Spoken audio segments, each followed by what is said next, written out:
할렐루야. 하나님의 은혜와 평강이 이 아침에도 여러분들과 함께하길 바랍니다. 오늘 우리에게 주시는 하나님 말씀은 사무엘하 14장 1절에서 11절까지의 말씀입니다. 스루야의 아들 요압이 왕의 마음이 압살롬에게로 향하는 줄 알고 드고아의 사람을 보내 거기서 지혜로운 여인 하나를 데려다가 그에게 이르되 청하건대 너는 상주가 된 것처럼 상복을 입고 기름을 바르지 말고 죽은 사람을 위하여 오래 슬퍼하는 여인같이 하고 왕께 들어가서 그에게 이러이러하게 말하라고 요압이 그의 입에 할 말을 넣어주니라. 드고아 여인이 왕께 아를 때에 얼굴을 땅에 대고 엎드려 이르되 왕이여 도우소서 하니 왕이 그에게 이르되 무슨 일이냐 하니라.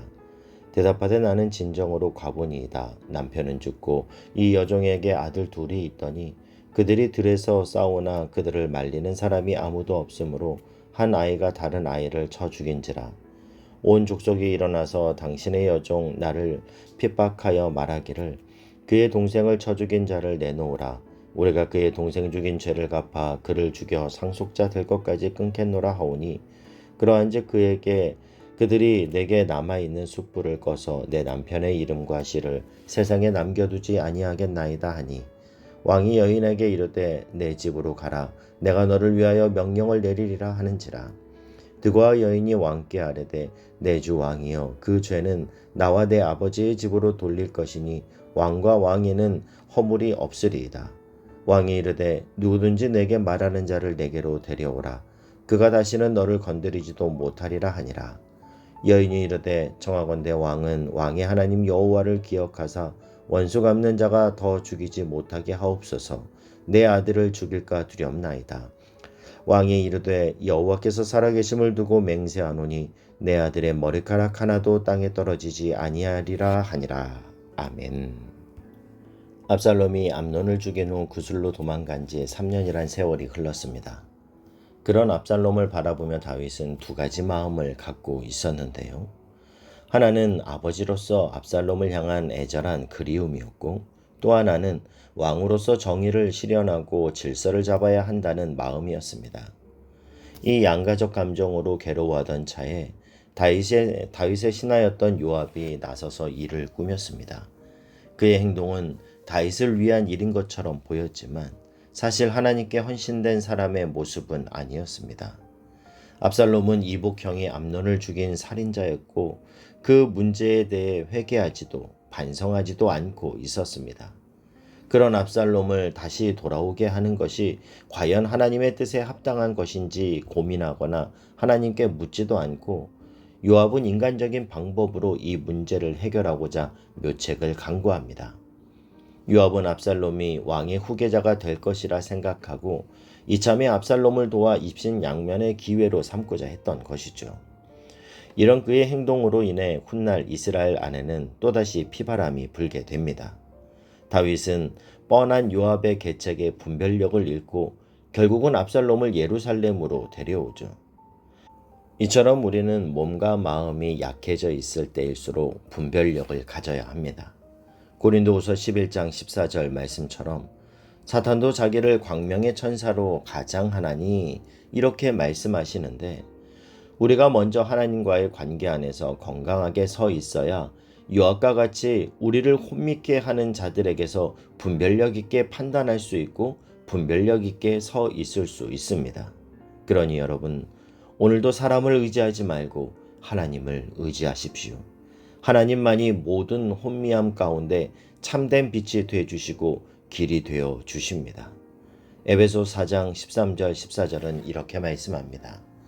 우리가 다 하나님의 아들을 믿는 것과 아는 일에 하나가 되어 온전한 사람을 이루어 그리스도의 장성한 분량이 충만한 데까지 이르리니 이는 우리가 이제부터 어린아이가 되지 아니하여 사람의 속임수와 간사한 유혹에 빠져 온갖 교훈의 풍조에 밀려 요동하지 않게 하려 함이라. 우리를 혼미케 하는 유혹 앞에 우리가 요동하지 않는 사람이 되려면 어떻게 해야 한다고 말씀합니까? 하나님의 아들을 믿는 것과 하나님을 아는 일에 온 마음을 다 쏟아야 된다라는 거예요. 이런 맥락에서 우리는 사울이 무너지게 된 원인을 알 수 있습니다. 저는 사무엘상 18장 17절에 나오는 사울의 모습이 사울의 총체적인 문제라고 생각합니다. 사울이 다윗에게 이르되 내 맏딸 메랍을 내게 아내로 주리니 오직 너는 나를 위하여 용기를 내어 여호와의 싸움을 싸우라 하니 이는 그가 생각하기를 내 손을 그에게 대지 않고 블레셋 사람들의 손을 그에게 대게 하리라 함이라. 그가 생각하기를. 그리고 21절에도 보면요. 스스로 이르되 내가 딸을 그에게 주어서 그에게 올무가 되게 하고 블레셋 사람의 손으로 그를 치게 하리라 하고 이에 사울이 다윗에게 이르되 내가 오늘 다시 내 사이가 되리라 하니라. 스스로 이르되. 여기 나오는 그가 생각하기를 그리고 스스로 이르되 이것이 오늘도 우리를 실족하게 하는 가장 무서운 원인이 되더라는 겁니다. 겸손하게 스스로 이르되가 아니라 하나님이 내 생각과 판단을 제어해 주시고 통제해 주시도록 내어 맡길 때 우리는 분별력 있는 판단을 할 수 있습니다.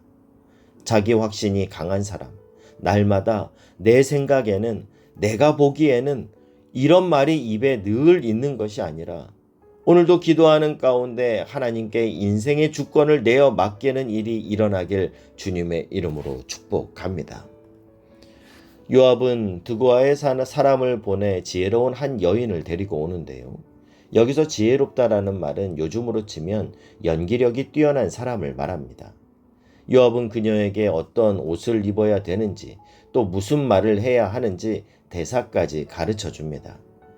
그렇게 이제 그 여인이 다윗 왕 앞에 와서 이야기를 합니다.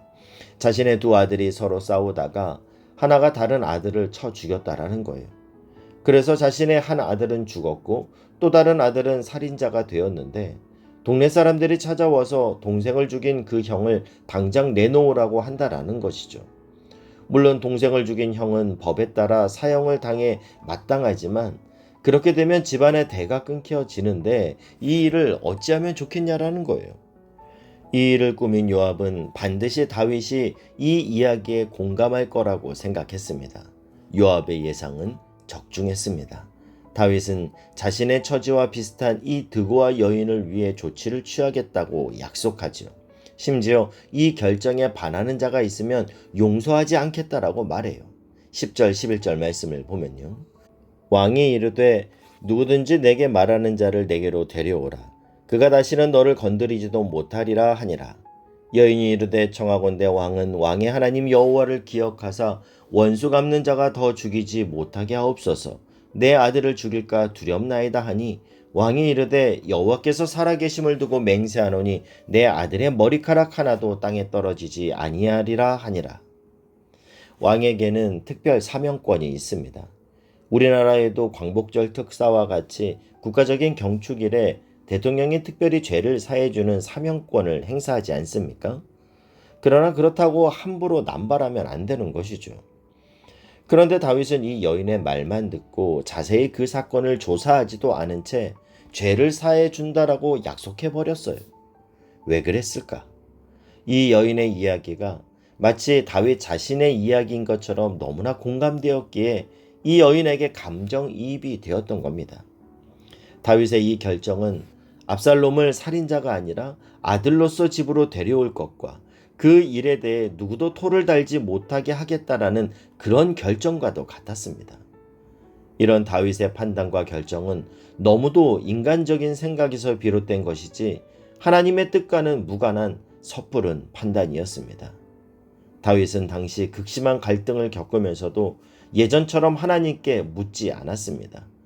하나님의 말씀과 멀어진 다윗은 지극히 인간적인 생각만을 가지고 자신을 이용하려는 요압의 관계에 쉽게 넘어갔던 거예요.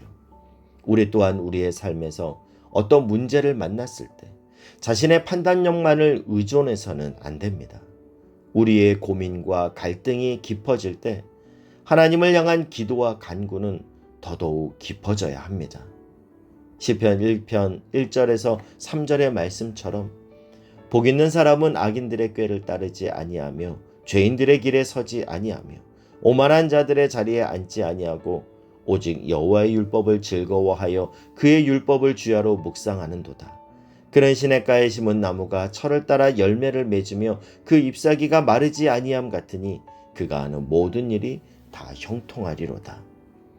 인생에 결정적으로 어려움이 찾아오고 위기가 찾아올 때 바람에 나는 곁처럼 이리저리 흔들리는 인생이 아니라 우직하게 시냇가에 심겨진 나무처럼 말씀에 깊이 뿌리 내려 하나님의 인도함을 받는 사람, 그가 바로 복 있는 사람입니다. 시편 32편 8절 말씀처럼 내가 내 갈 길을 가르쳐 보이고 너를 주목하여 훈계하리로다. 내가 가야 할 길을 아시는 주님, 내가 가야 할 길을 가르쳐 보이시는 주님께 오늘도 인도함을 구하며 우리 앞에 있는 모든 문제를 하나님의 지혜와 분별력으로 판단하고 해결하는 저와 여러분이 될 수 있기를 바랍니다. 여러분, 어떤 문제가 찾아왔습니까? 어떤 결정해야 할 그런 상황을 맞이했습니까? 여러분의 생각과 여러분의 경험으로 모든 일을 결정하지 마십시오. 오늘 기도의 무릎을 꿇고 주님 앞으로 나가십시오. 겸손히 주님의 도우심을 구하며 우리가 주님 앞에 설 때 주님은 긍휼히 여기시고 우리 가운데 하나님의 지혜를 부어주실 줄 믿습니다. 이것이 바로 그리스도를 믿는 자가 갖고 있는 믿음인 줄 믿습니다. 오늘 그 믿음으로 그리스도 앞에 나아가 십자가 앞에 나아가 하나님의 지혜를 구하고 그 지혜로 우리 앞에 있는 모든 문제들의 그 문을 여는 저와 여러분이 될 수 있길 주님의 이름으로 축복합니다. 기도하겠습니다. 사랑하는 하나님, 인간의 악한 관계에서 우리를 보호해 주시옵소서. 오늘도 우리 인생의 하늘문을 열어주셔서 하늘의 인도함을 받게 하여 주시고 하나님의 말씀에 뿌리 내린 분별력 있는 지혜를 허락하여 주시옵소서. 예수님의 이름으로 기도하옵나이다. 아멘.